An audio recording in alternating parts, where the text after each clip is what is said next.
work I go, and it's Friday. So excited. So, I want to get into it because I know I've posted a few things about conscious eating, and I figured some of you may be like, what the hell is she talking about? So, kind of wanted to explain to me, or to you, what I think conscious eating is. And a lot of the work that I have done, in the last year to kind of just be happier and healthier is being more present. A lot of times we as humans, especially Americans, we're worried about what's to come. We're saving for the future, and we're worried about losing our job, or we're worried about how we're going to pay that bill, or if we're going to be able to take a vacation, or whatever. We're always worried about something that doesn't even exist yet. Or we're regretting the past, or wishing this had happened, or there's a lot of living in something that doesn't exist anymore. The past doesn't exist, and the future isn't there yet. So right now is what matters. That's the present, right? Obviously, people know what the present is, but when you're living in the present, you're fully conscious and aware of how you feel, of what your thoughts are, of how your body feels, of any aches and pains you might have. And if you have any aches and pains, why you're manifesting those aches and pains, like what they're serving you. So when you look at it regarding eating, this is a place that I've been very asleep. I just eat because I'm hungry, or eat because I need to go to the gym, or eat because it's whatever. This is where choice comes in. This is where presence comes in, big time. And so, and it takes practice. It's not something that you're like, ooh, I'm going to be present while I eat. It's something that you really have to sit with. You have to focus on your thoughts. You have to focus on how your body feels. So we're going to be talking a lot about, and this is going to be a process for me too, because I am still improving on my ability to do this, because I have a busyness addiction. I'm busy. And for those of you who've known me for a long time, you know that that's how I've always been. This is not new. So it's something that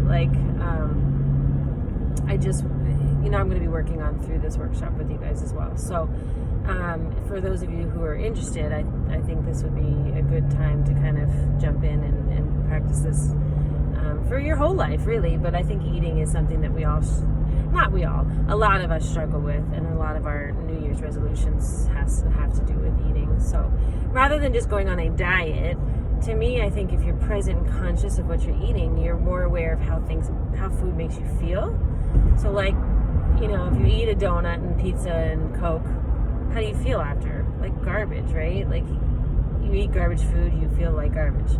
But the more we pay attention to that, and the more that we accept and acknowledge and look at those connections, the more it's going to help us to make decisions that serve our body better.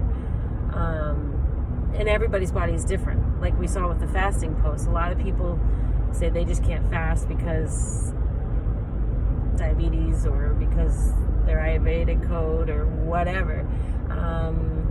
We have some people who can't eat this because of gluten. We can have some people, there's no one size fits all for the human body, because we bring too much of our past. We bring too much of maybe not too much, but we just bring our past with us. We bring our choices with us. We bring our experiences with us. Our body reactions is kind of a history of our whole existence. It's not just where we are right now. It changes. I used to drink milk, and now dairy kind of bugs me. Like my stomach doesn't like dairy, and I lived on dairy forever. Growing up, now I eat ice cream, and I don't like it. It doesn't make me feel good. So our bodies change based on the things that we experience and go through. So I'm going to be talking about all these things in the challenge. I think I'm kind of narrowing it down. It's going to be 6 weeks. Each week I'll post like a little class, maybe 10-15 minutes, about whatever the topic is that week, with like a task for that week.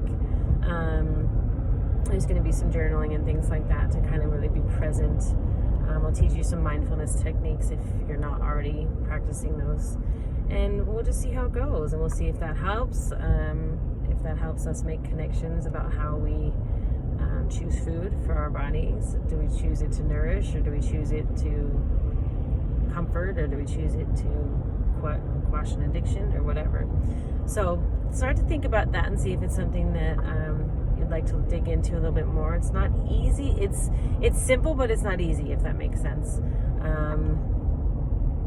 Sometimes sitting with, getting deeper and sitting with our thoughts and our feelings as a human can be very difficult. So if you're ready, let's do it. Let's get this going. I think that I intend to probably get going on Monday, so I'm going to see how it goes this weekend.